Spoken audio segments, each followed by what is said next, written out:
Bonjour à tous et bienvenue dans la voie de la recherche clinique. Alors aujourd'hui, je suis seule au micro, hein, et j'ai envie de vous parler d'un sujet très important, mais dont on parle peu.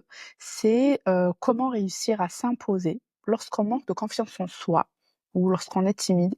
Donc lorsqu'on est ARC, que ce soit du côté moniteur, investigateur, chef de projet ou peu importe le poste, nous sommes amenés à avoir, plusieurs interlocuteurs et parfois on se sent tout petit, on n'ose pas trop, on se sent intimidé, on accepte certaines choses qu'on ne devrait pas, on se sent pas légitime et souvent c'est pas parce qu'on est incompétent, c'est juste, parce qu'on manque de confiance et c'est quelque chose que je vois souvent et que j'ai moi-même ressenti.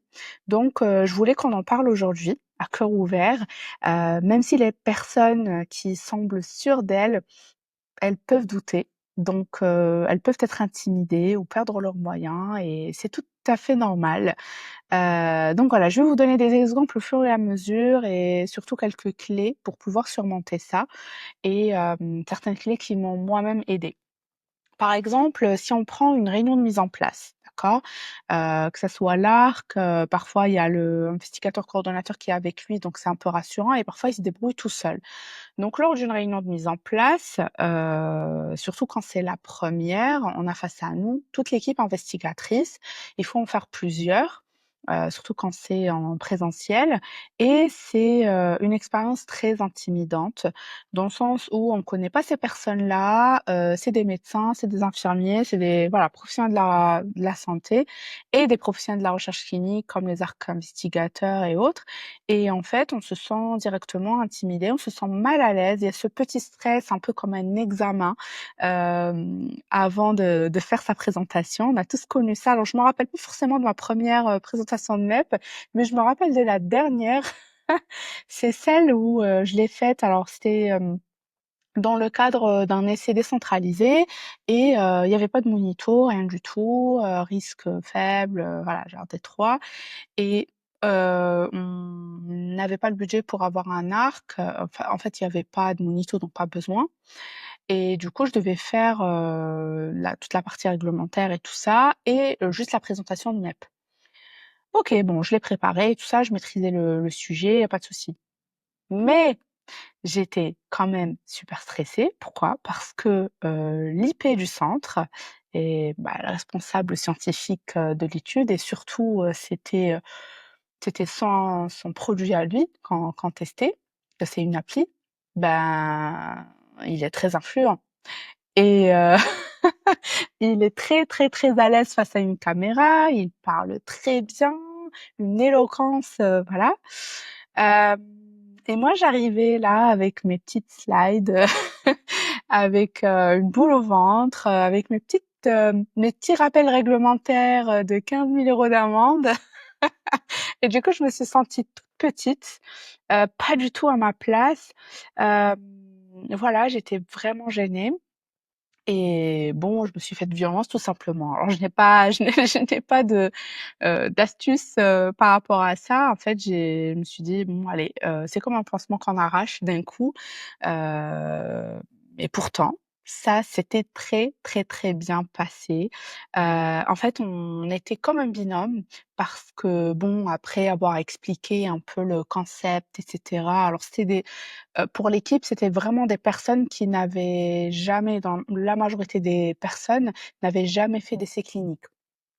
Et donc voilà, il fallait vraiment poser les bases, donc tout ce qui est objectifs, critères, et cetera, et lorsqu'on est arrivé au déroulement de l'étude, ben, il y a l'IP qui m'a vraiment accompagnée, il complétait, en fait, on se complétait. Il me laissait parler de ma partie sur les délais et cetera, ce qu'il fallait faire et ensuite lui, il parlait concrètement de qui fait quoi, comment on s'organise, voilà, il parlait avec son équipe concrètement comment il faisait les choses.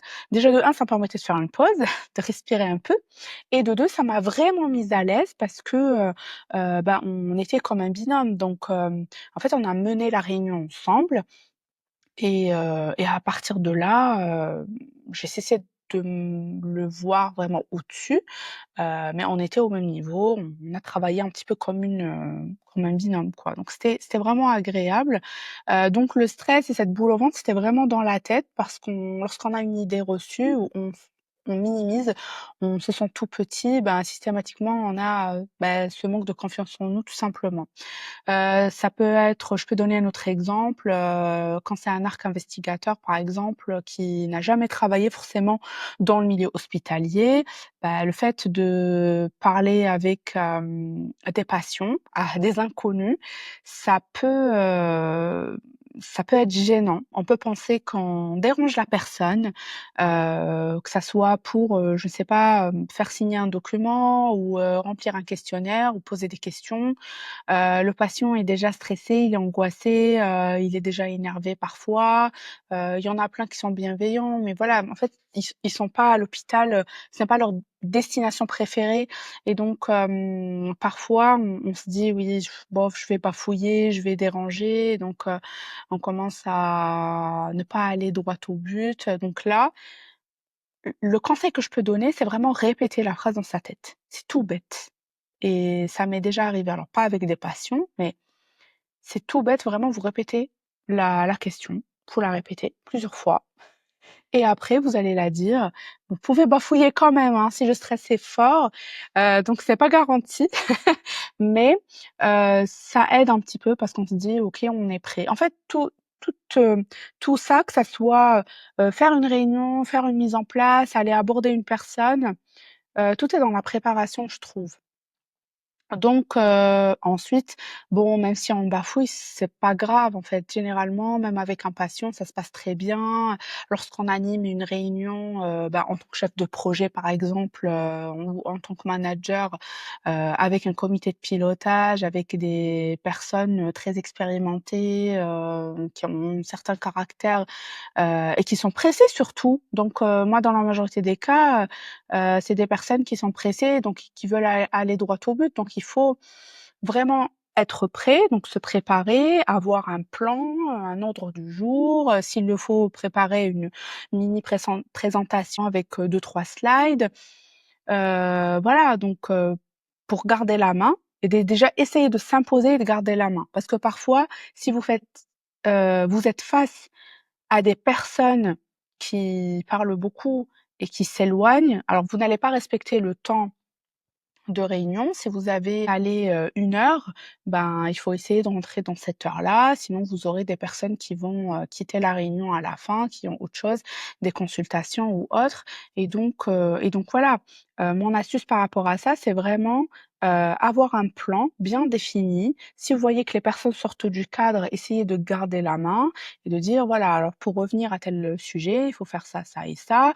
Ne pas hésiter à récapituler à la fin pour être sûr que vous avez tout compris et voilà, au pire, même si vous bafouillez encore une fois, ce n'est pas grave, le ridicule ne tue pas, encore heureux. Il faut, s'exercer. Et si on ne se trompe pas, ben, on peut pas s'améliorer. Donc, il faut juste s'exercer et cetera et dans la majorité des cas, c'est dans la tête. Donc, ça peut être aussi donc là, j'ai abordé la MEP, le patient, une réunion. Ça peut être aussi, et ça arrive souvent, que les ARC, par exemple, qui vont en monito, soient intimidés par l'IP, l'investigateur principal. Généralement, lorsqu'on fait un monito, on doit aller voir l'IP pour débriefer, pour parler, je ne sais pas, des non-conformités, pour poser des questions. Est-ce que tout va bien? Est-ce que tout se passe bien dans le centre, etc. Et en fait, on est intimidé, on ne va pas à l'essentiel, parfois on fuit, s'il n'est pas là, ben, on est content, donc alors qu'il faut le voir, attention et donc voilà, c'est vraiment dans la tête et dites-vous qu'il y a plusieurs personnes qui sont comme ça, même si ça ne se voit pas, vous n'êtes pas seul à ressentir ça. Donc pour avoir 80 du succès, c'est la préparation. Quelle que soit la chose que vous devez faire, une réunion, une présentation de MEP, juste un échange, c'est la préparation. Plus vous répétez et plus vous serez à l'aise, tout simplement.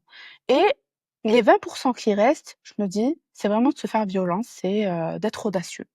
Alors, moi aussi, j'ai eu, un petit moment de doute et c'est tout récent, hein. Je suis partie à un événement et bah, quand j'ai vu le monde, j'ai vu que c'est un truc pro, en fait. C'est pas dans une petite salle, avec une petite salle de conférence, à taille humaine. Il y avait beaucoup de monde, beaucoup de chefs d'entreprise, beaucoup de CRO et cetera. Ben, j'avais une question à poser, d'accord? On m'a donné le micro, là, la caméra, le caméraman m'a ramené le caméra là au visage, je sentais que tous les yeux étaient rivés sur moi. Bah, heureusement que j'avais fait une chose, c'est justement la préparation, c'est que j'ai écrit ma phrase. Je l'ai écrite avec mes mots, d'accord? J'ai écrit sur un bout de papier et j'ai lu ma question tout simplement et j'ai eu ma réponse et voilà, je n'ai pas bafouillé. Donc en fait, c'est normal. Pareil, je pense qu'il y a 2 ans de cela, je n'aurais jamais cru pouvoir aller aborder des gens, faire des vidéos, pareil, faire un podcast, passer sur YouTube, faire enfin montrer ma tête. Tout ça, c'est de l'exercice. C'est vrai que lorsqu'on est derrière un écran, ben, ça minimise un petit peu les choses. En fait, aborder une personne derrière son écran sur LinkedIn, c'est différent que lorsqu'on va l'aborder, face à face.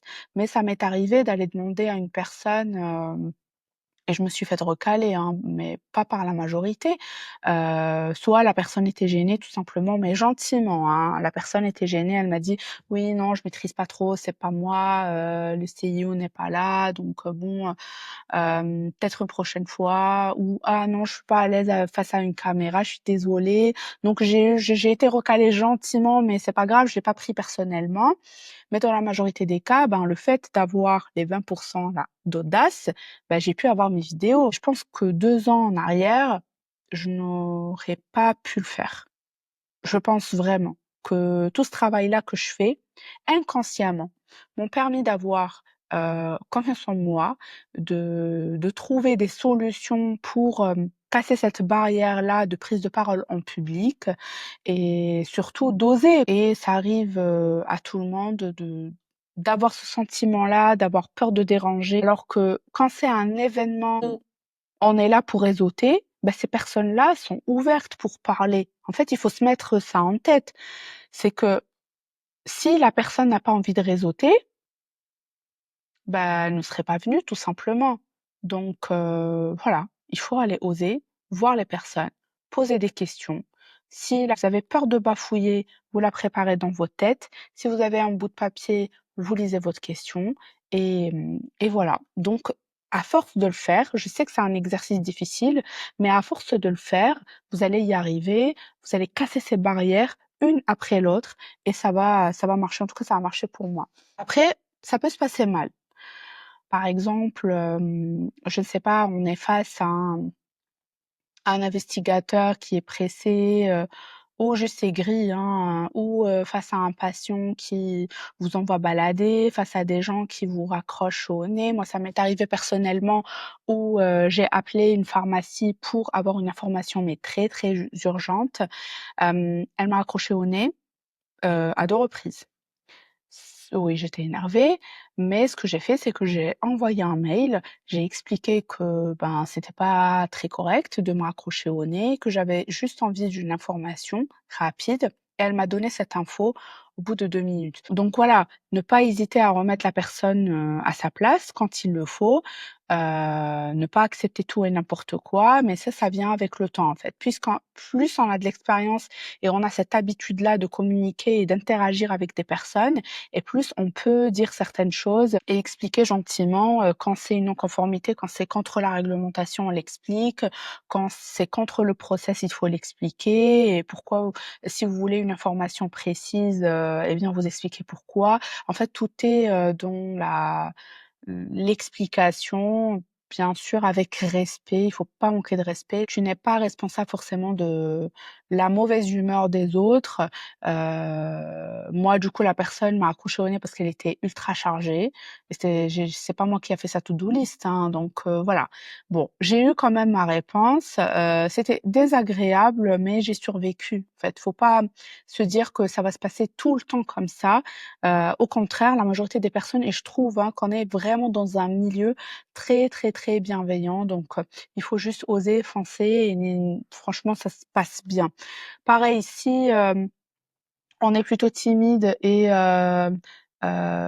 lors d'un entretien, par exemple, il vous avez des questions ou vous avez envie de relancer et que la personne n'a pas répondu forcément, franchement, faites une relance automatique. Au bout de, 1 semaine, allez 2 semaines, vous faites une petite relance, une petite phrase courte, voilà: «Je me permets de revenir vers vous, nanani, nin pour savoir, si la personne a avancé dans son processus de recrutement ou pas.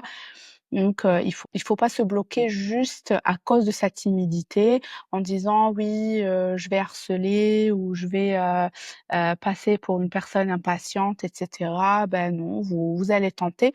Au pire, vous n'aurez pas de réponse et voilà.